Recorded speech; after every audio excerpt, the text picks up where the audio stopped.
बिस्मिल्लाहिर्रहमानिर्रहीम। आज के लेक्चर में हम लोग डिस्कस करेंगे मेटल कार्बोनिल्स के 50 MCQs को। So let's start. First MCQs है हमारे पास, coordination compounds of metals with carbon monoxide ligand is called.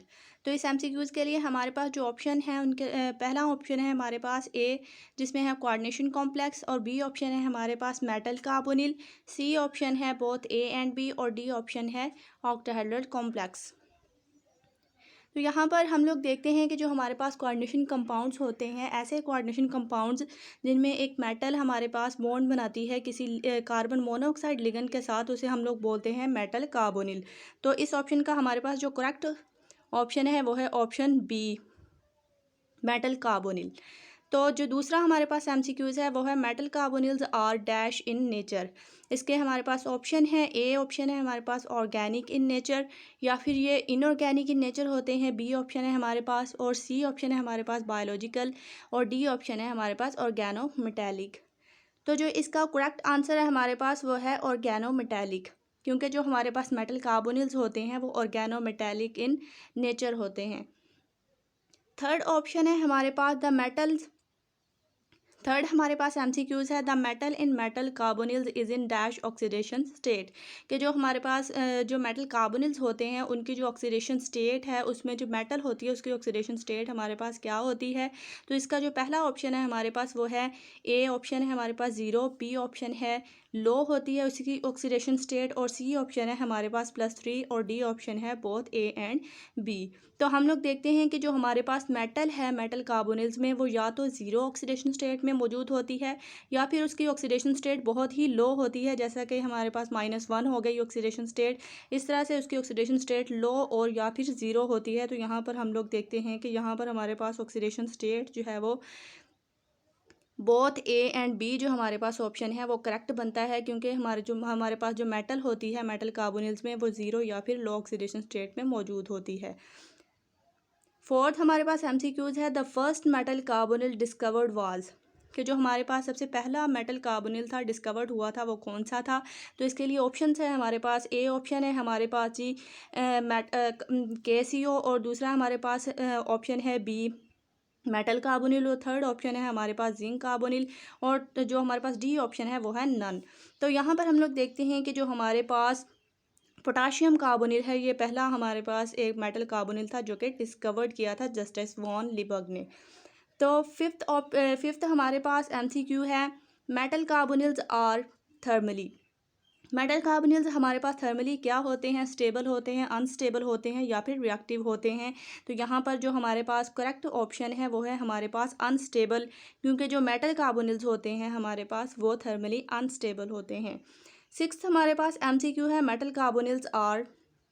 इसके ऑप्शंस को हम लोग देखते हैं कि मेटल कार्बोनिल्स यूज़फुल होते हैं, स्लाइटली टॉक्सिक होते हैं, हाईली टॉक्सिक होते हैं, या फिर बोथ ए एंड बी इसका ऑप्शन करेक्ट आंसर है हमारे पास। तो यहाँ पर हम लोग देखेंगे कि जो हमारे पास मेटल कार्बोनिल्स होते हैं वो हमारे पास यूज़फुल नहीं होते, बल्कि वो हमारे पास बहुत ही ज़्यादा हाईली टॉक्सिक होते हैं। तो यहाँ पर हम लोग देखेंगे कि इसका जो हमारे पास आंसर है वो सी वाला है, जिसमें हमारे पास हाईली टॉक्सिक जो है वो मेटल कार्बोनिल्स होते हैं। सेवन्थ MCQ है हमारे पास, long term exposure to metal carbonyls cause. अगर हमारा मेटल कार्बोनिल्स के साथ लॉन्ग टर्म एक्सपोजर होता है हमारे पास, तो कौन सी डिजीज़ ये काज करते हैं। तो ए ऑप्शन है हमारे पास लिवर की डिजीज़, या फिर हमारे पास में बी ऑप्शन है लंग की डिजीज़, सी ऑप्शन है हमारे पास ब्रेन की डिजीज़, और हमारे पास डी ऑप्शन है कार्सिनोजेनिक। तो हम लोग देखते हैं कि जब हमारे पास शॉर्ट टर्म एक्सपोजर होता है मेटल कार्बोनिल्स के साथ तो लिवर, लंग और ब्रेन की डिजीज़ काज होती हैं, लेकिन जब हमारे पास लॉन्ग टर्म एक्सपोजर होता है मेटल कार्बोनिल्स के साथ तो ये हमारे पास कार्सिनोजेनिक इन नेचर होते हैं, मींस ये कैंसर का काज बनते हैं। तो डी ऑप्शन हमारे पास यहाँ पर करेक्ट है। एट्थ MCQs को अगर हम लोग देखें, metal carbonyls are volatile solids, या फिर ये हमारे पास बी ऑप्शन है लिक्विड, और सी ऑप्शन है हमारे पास बोथ ए एंड बी, और डी ऑप्शन है हमारे पास गैसेस। तो हम लोग देखते हैं कि जो हमारे पास मेटल कार्बोनिल्स होते हैं वो वोलेटाइल सॉलिड्स या फिर लिक्विड फॉर्म में एग्जिस्ट करते हैं। तो यहाँ पर जो हमारे पास करेक्ट ऑप्शन है, करेक्ट हमारे पास इसका आंसर है वो है सी वाला, जिसमें ए और बी दोनों होते हैं। तो यहाँ पर हमारे पास जो 9th MCQs है वो है हमारे पास, monochromatic metal carbonyls are dash in colour. तो मोनोक्रोमेटिक जो हमारे पास मेटल कार्बोनिल्स होते हैं वो कलरलेस इन कलर होते हैं। अगर हम लोग देखें वो कलरलेस इन कलर होते हैं या फिर पेल येलो होते हैं। तो यहाँ पर ऑप्शन आना चाहिए था कि यहाँ पर जो मेटल कार्बोनिल्स हैं वो कलरलेस और पेल येलो दोनों होते हैं। तो अगर हम लोग यहाँ पर देखें 10th MCQs को, तो polychromatic metal carbonyls are dash in colour. तो जो पॉलीक्रोमेटिक मेटल कार्ब, तो पहले हमने बात की कि जो हमारे पास मोनोक्रोमेटिक मेटल कार्बोनिल्स होते हैं वो कलरलेस या फिर पेल येलो इन कलर होते हैं। लेकिन जो हमारे पास पॉलीक्रोमेटिक मेटल कार्बोनिल्स होते हैं वो डार्क इन कलर होते हैं। तो ए वाला ऑप्शन हमारे पास यहाँ पर करेक्ट है। तो 11th MCQs की अगर हम लोग बात करते हैं तो यहाँ पर हम लोग देखते हैं कि all metal carbonyls are dash in nature. Option number A है हमारे पास पैरामैग्नेटिक, और बी ऑप्शन है हमारे पास डायमैग्नेटिक, और सी ऑप्शन है बोथ ए एंड बी, और डी ऑप्शन है नन। तो यहाँ पर हम लोग देखते हैं, हम लोग जानते हैं कि जो हमारे पास मेटल कार्बोनिल्स होते हैं वो ऑलमोस्ट डायमैग्नेटिक इन नेचर होते हैं, एक्सेप्ट हमारे पास सिर्फ एक हमारे पास एक ऐसा हमारे पास मेटल कार्बोनिल है जिसमें क्या होता है, हमारे पास जो मेटल कार्बोनिल्स हैं वो पैरामैग्नेटिक इन नेचर होते हैं। तो यहाँ पर जो हमारे पास ऑप्शन है, ऑप्शन नंबर बी जो है वो करेक्ट है, जिसमें हमारे पास जो मेटल कार्बोनिल्स होते हैं वो तमाम के तमाम ज़्यादातर डायमैग्नेटिक इन नेचर होते हैं। तो अगर हम लोग 12th MCQ की बात करते हैं तो metal carbonyls are, A option है हमारे पास काइनेटिकली स्टेबल, बी ऑप्शन है काइनेटिकली अनस्टेबल, और सी ऑप्शन है हमारे पास काइनेटिकली इनर्ट, और डी ऑप्शन है हमारे पास बोथ ए एंड बी। तो यहाँ पर हम लोग देखते हैं कि जो हमारे पास मेटल कार्बोनिल्स होते हैं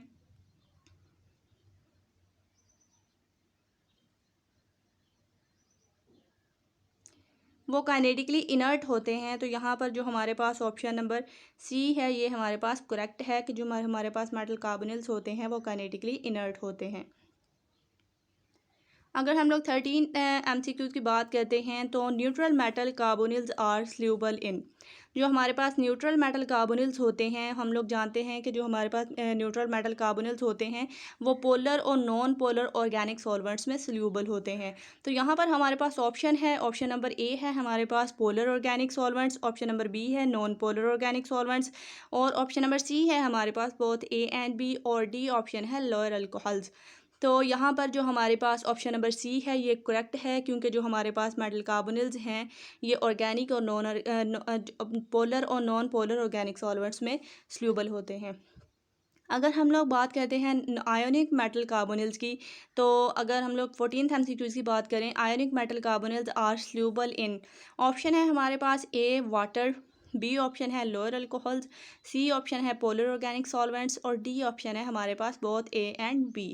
तो यहाँ पर पीछे हमने बात की कि जो हमारे पास न्यूट्रल मेटल कार्बोनिल्स होते हैं वो स्ल्यूबल होते हैं ऑर्गेनिक और पोलर और नॉन पोलर ऑर्गेनिक सॉल्वेंट्स में।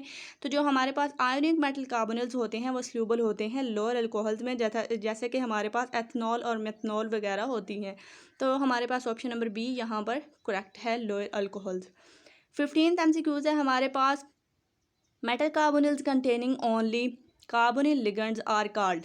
तो जो हमारे पास हम लोग जानते हैं कि जब हमारे पास ऐसे मेटल कार्बोनिल्स होते हैं जिनमें जो लिगेंड मौजूद होता है वो सिर्फ और सिर्फ कार्बोनिल ग्रुप मौजूद होता है, तो उसे हम लोग बोलते हैं होमोलैप्टिक मेटल कार्बोनिल्स। तो यहाँ पर हमें जो ऑप्शन दिए गए हैं वो है, ए ऑप्शन है हमारे पास होमोलैप्टिक, बी ऑप्शन है हमारे पास हेट्रोलैप्टिक, सी ऑप्शन है बोथ ए एंड बी, और डी ऑप्शन है नन।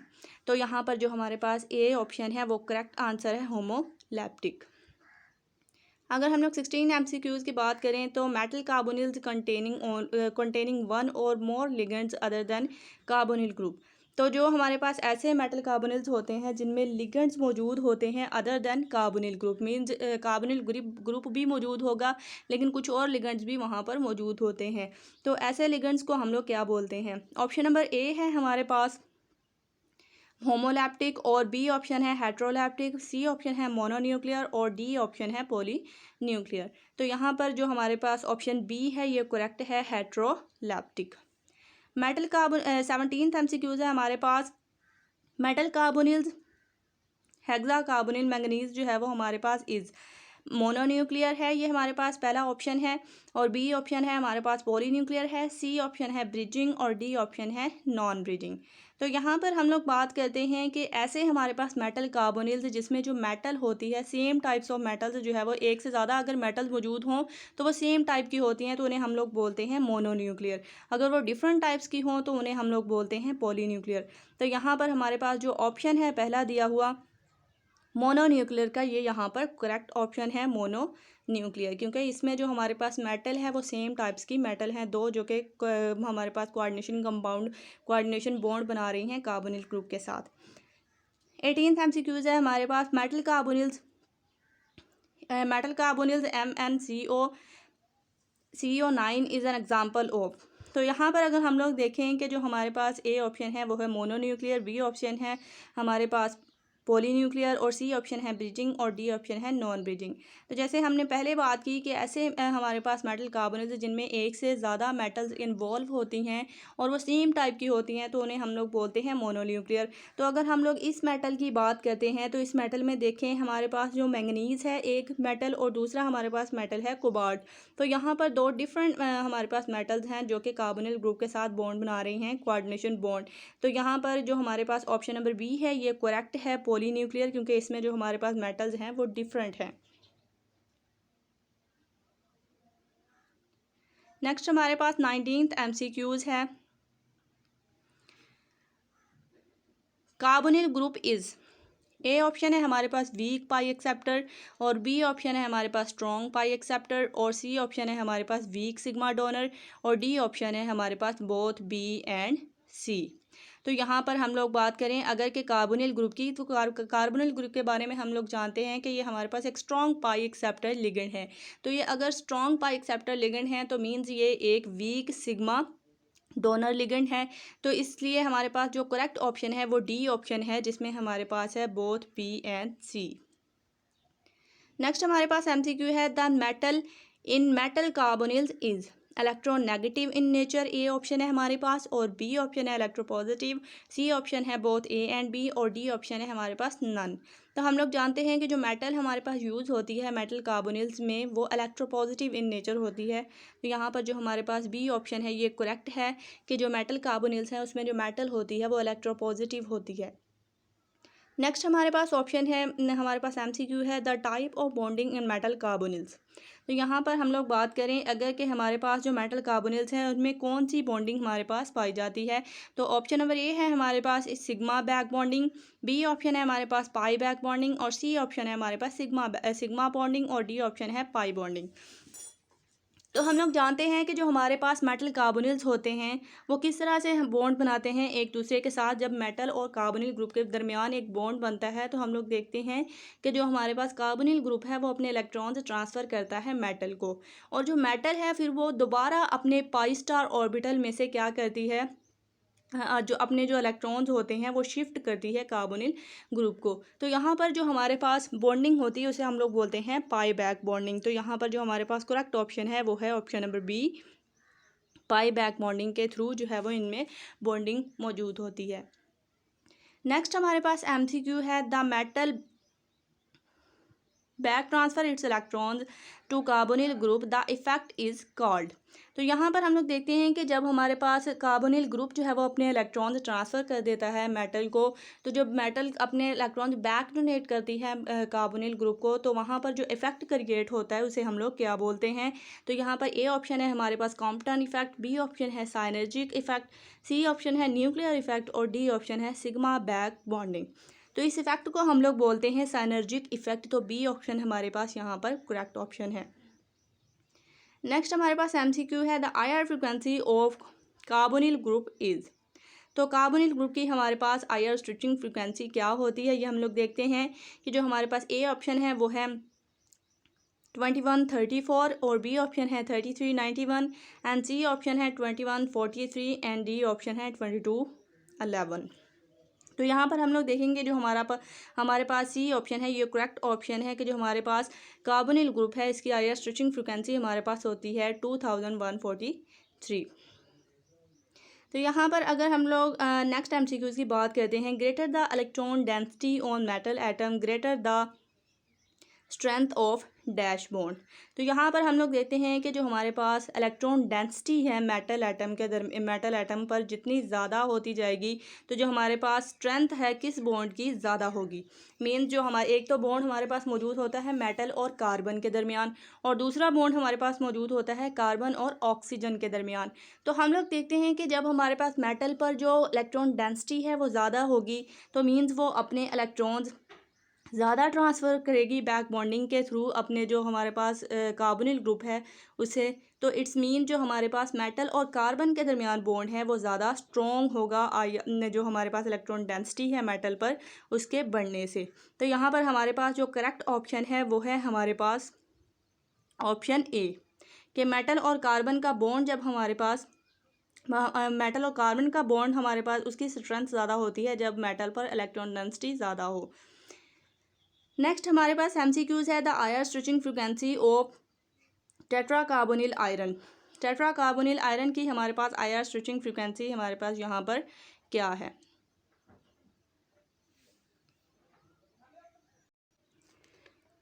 सो जो ऑप्शंस है हमारे पास यहाँ पर जो ए ऑप्शन है हमारे पास वो है 2200 और बी ऑप्शन है 1800 और सी ऑप्शन है 1400 और डी ऑप्शन है हमारे पास 1600।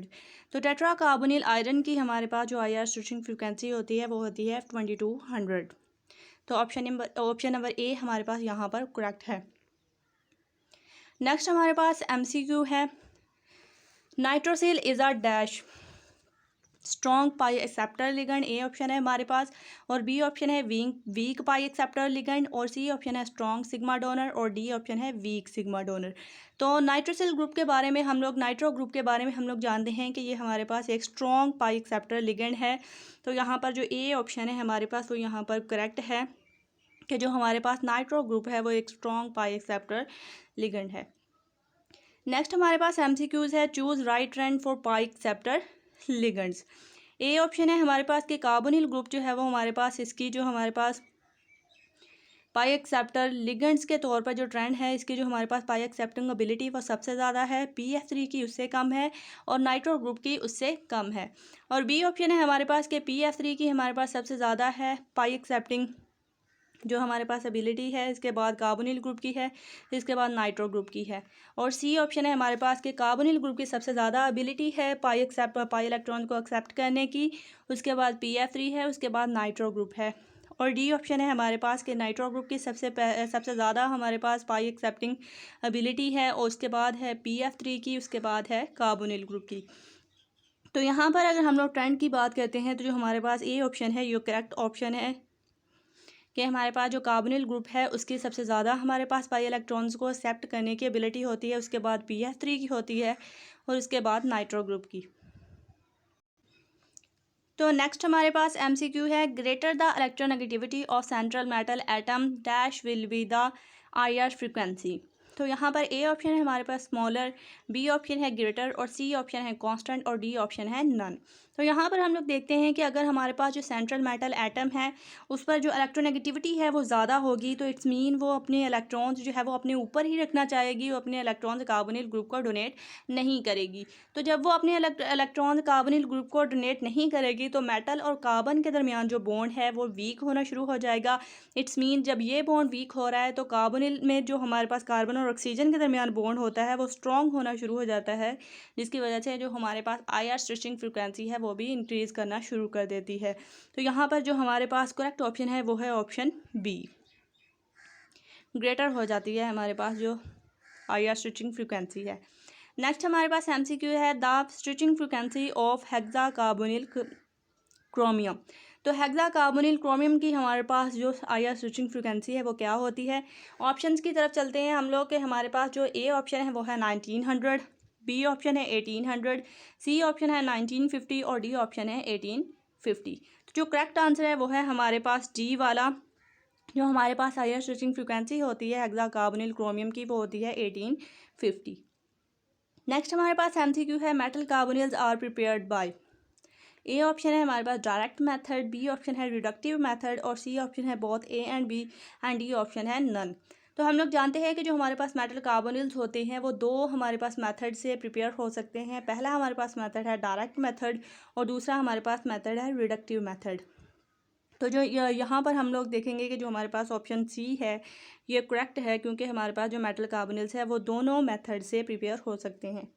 नेक्स्ट हमारे पास एमसीक्यू है, which molecule follow EN rule. EN rule के मुताबिक हम लोग देखते हैं कि किसी भी मॉलिक्यूल में जो नंबर ऑफ़ इलेक्ट्रॉन्स होते हैं वो 18 होते हैं। तो यहाँ पर जो हमारे पास ऑप्शंस हैं वो है, ए ऑप्शन है हमारे पास जिसमें हमारे पास जो है वो 8 कार्बोनिल ग्रुप्स जो है वो अटैच हैं कोबाल्ट के साथ, और बी ऑप्शन है हमारे पास हेक्सा कार्बोनिल कोबाल्ट, और सी ऑप्शन है हमारे पास हेक्सा कार्बोनिल आयरन, और डी ऑप्शन है हमारे पास पेंटा कार्बोनिल आयरन। तो यहाँ पर जब हम लोग कैलकुलेट करें यहाँ पर, तो हम लोग देखेंगे कि जो हमारे पास डी ऑप्शन है ये करेक्ट ऑप्शन है।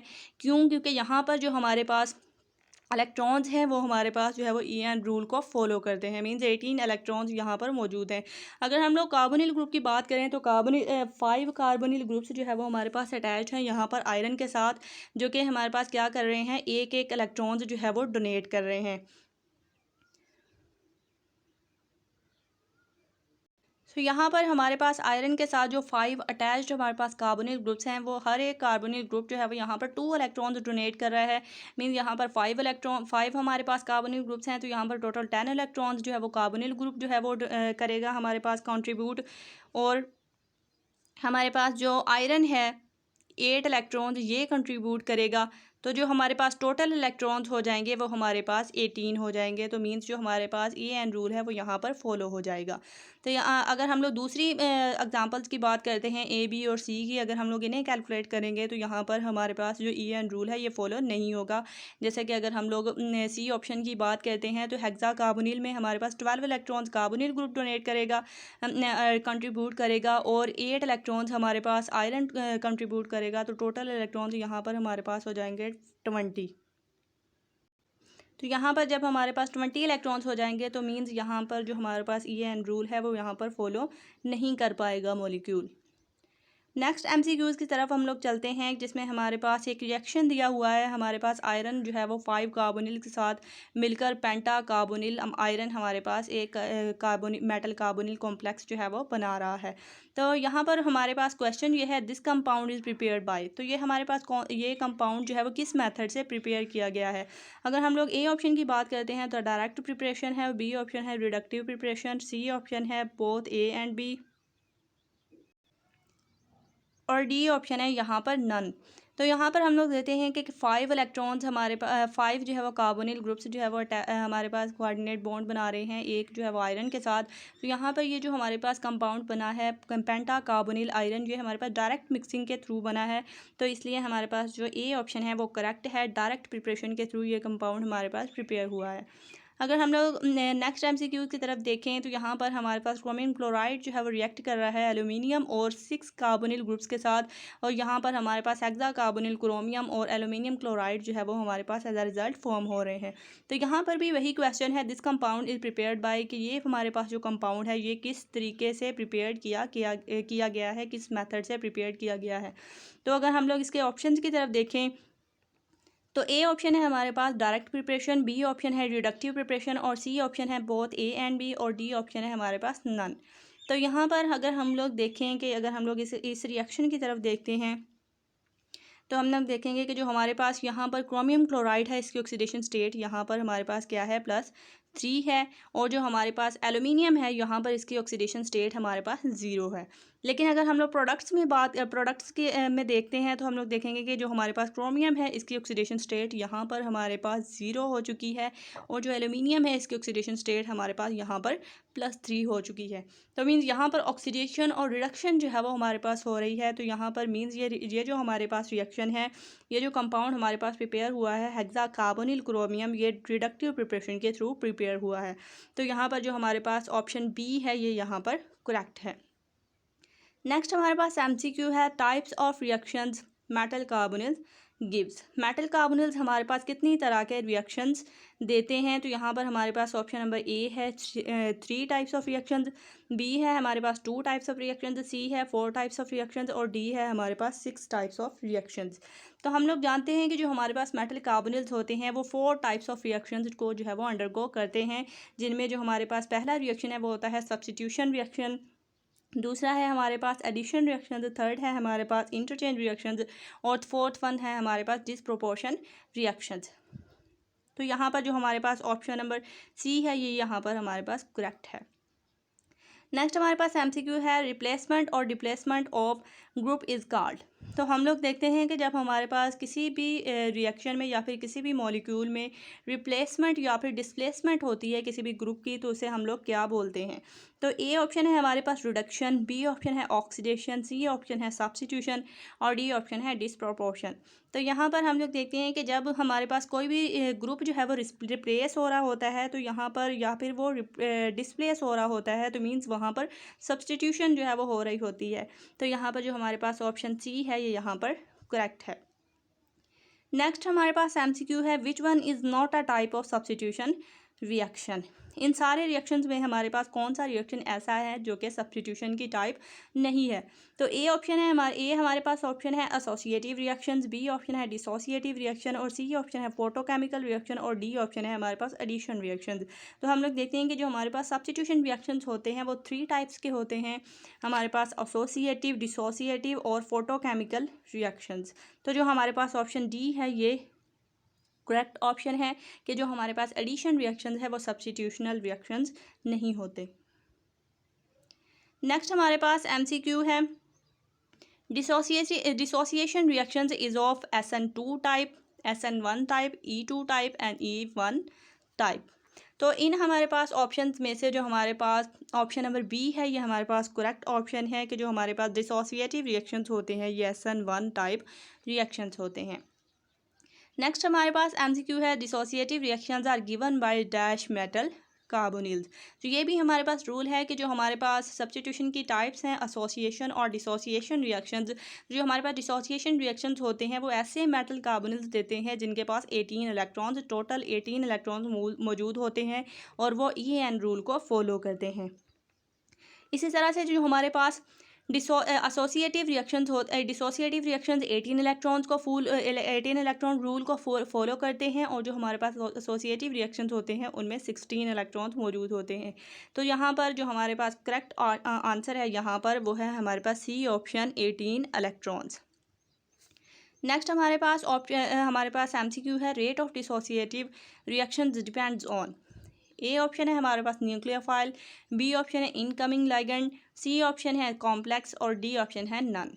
तो यहाँ पर हम लोग देखते हैं, हमने पीछे बात की कि जो हमारे पास मेटल कार्बोनिल्स होते हैं जब वो डिसोसिएटिव रिएक्शंस देते हैं तो वो SN1 टाइप का रिएक्शन होता है। पीछे हमने ये 37 MCQs जब हमने डिस्कस किया तब हमने ये बात की कि जो हमारे पास डिसोसिएटिव रिएक्शंस होते हैं वो SN1 टाइप होते हैं। तो SN1 टाइप के अगर हम लोग बात करते हैं कि जो हमारे पास SN1 टाइप के रिएक्शंस होते हैं वो 2 स्टेप मैकेनिज़्म होता है, जिसमें जो हमारे पास पहला स्टेप होता है उसमें जो हमारे पास सबस्ट्रेट है वो सिर्फ और सिर्फ वही मौजूद होता है और वहाँ पर न्यूक्लियोफाइल का कोई भी अमल दखल नहीं होता। मीन्स जब हमारे पास पहले स्टेप में जो कि रेट डिटरमाइनिंग स्टेप होता है उसमें सिर्फ और सिर्फ हमारे पास जो सबस्ट्रेट है वो मौजूद होता है। तो यहाँ पर मेटल कार्बोनिल्स के केस में हमारे पास क्या है कि जो हमारे पास कॉम्प्लेक्स है वो एक्ट करता है एज अ सबस्ट्रेट के तौर पर। तो यहाँ पर हमारे पास पहले स्टेप में न्यूक्लियोफाइल का कोई अमल दखल नहीं होता, तो इनकमिंग लाइगेंड पर जो है वो हमारे पास रेट डिपेंड नहीं करेगा। तो मीन्स जो हमारे पास करेक्ट ऑप्शन है वो यहाँ पर है सी। नेक्स्ट हमारे पास एमसीक्यू है solvated intermediate is formed in. Option number A है हमारे पास फोटोकेमिकल, बी ऑप्शन है एसोसिएशन रिएक्शंस एंड बी और सी ऑप्शन है डिसोसिएशन रिएक्शन और डी ऑप्शन है एडिशन रिएक्शंस। तो जब हम लोग देखते हैं, हमने बात की कि जो हमारे पास SN1 रिएक्शंस होते हैं वो 2 स्टेप में प्रोसीड करते हैं। डिसोसिएटिव रिएक्शंस भी हमारे पास SN1 टाइप होते हैं। तो हमारे पास जब हम लोग देखते हैं कि SN1 टाइप्स के रिएक्शंस में क्या होता है कि पहले स्टेप में हमारे पास क्या बनता है, एक इंटरमीडिएट फॉर्म होता है और दूसरे स्टेप में उस इंटरमीडिएट पर एक न्यूक्लियोफाइल आकर अटैक करता है और वहाँ पर हमारे पास प्रोडक्ट्स फॉर्म होती हैं। तो यहाँ पर जो इंटरमीडिएट है हमारे पास वो डिसोसिएटिव रिएक्शंस में फॉर्म होता है क्योंकि यहाँ पर SN1 टाइप मैकेनिज्म इन्वॉल्व होता है। नेक्स्ट हमारे पास MCQ है टेट्राहाइड्रोफ्यूरन इज़ अ। ए ऑप्शन है हमारे पास strong pi acceptor, B option है strong sigma donor, C option है वीक पाई एक्सेप्टर और डी ऑप्शन है वीक सिग्मा डोनर। तो यहाँ पर जो करेक्ट ऑप्शन है हमारे पास वो है स्ट्रॉन्ग सिग्मा डोनर के जो हमारे पास टेट्राहाइड्रोफ्यूरन है ये हमारे पास एक स्ट्रॉन्ग सिग्मा डोनर लिगेंड है। नेक्स्ट हमारे पास है PR3 is a dash ligand. A option है हमारे पास weak sigma donor, B option है strong sigma donor, C option है strong pi acceptor and D option है वीक पाई एक्सेप्टर। तो पीछे भी हमने एक MCQ डिस्कस किया है जिसमें हमने ट्रेंड की बात की थी कि पाई एक्सेप्टिंग एबिलिटी जो है वो किन मॉलिक्यूल्स की ज़्यादा होती है, तो वहाँ पर हमारे पास PR3B जो है वो मौजूद था। तो मीन्स यहाँ पर जो हमारे पास करेक्ट ऑप्शन है वो है सी, कि हमारे पास जो PR3 है जो ये एक स्ट्रॉन्ग पाई एक्सेप्टर लिगेंड है।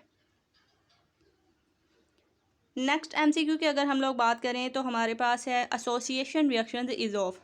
तो डिसोसिएशन रिएक्शन की हमने बात की कि जो हमारे पास डिसोसिएशन रिएक्शंस होते हैं वो SN1 टाइप मैकेनिज्म को फॉलो करते हैं।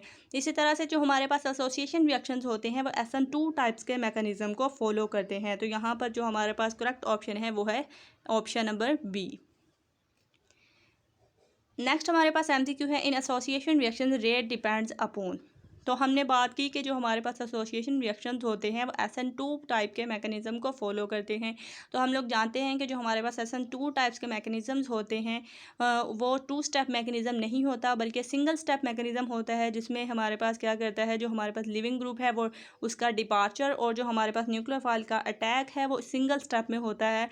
तो मीन्स यहाँ पर जो हमारे पास रेट है वो जो न्यूक्लियोफाइल है इनकमिंग, यहाँ पर जो हमारे पास मेटल कार्बोनिल्स हैं इनके केस में हमारे पास इनकमिंग लाइगेंड होता है तो उस पर भी डिपेंड करेगा, और जो हमारे पास कॉम्प्लेक्स है जिसे हम लोग सबस्ट्रेट बोलते हैं उन पर भी डिपेंड करेगा। तो यहाँ पर ऑप्शन है हमारे पास ऑप्शन नंबर ए है कॉम्प्लेक्स पे डिपेंड करता है, बी ऑप्शन है इनकमिंग लाइगेंड पे डिपेंड करता है, और सी ऑप्शन है हमारे पास बहुत कॉम्प्लेक्स है इनकमिंग लाइगेंड, और डी ऑप्शन है नन।